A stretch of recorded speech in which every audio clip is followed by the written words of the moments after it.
আঘাত করেছ যারে, ওই সুন্দর তনু রুধির ধারায় ভাসে, যেন শুভ্র কমল পঙ্ক শরীরে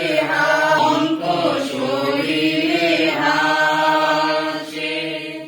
কালবেরি শিরে শোনো নীতি তুমি মহাজীবনের গাথা, তুমি আঘাত করেছ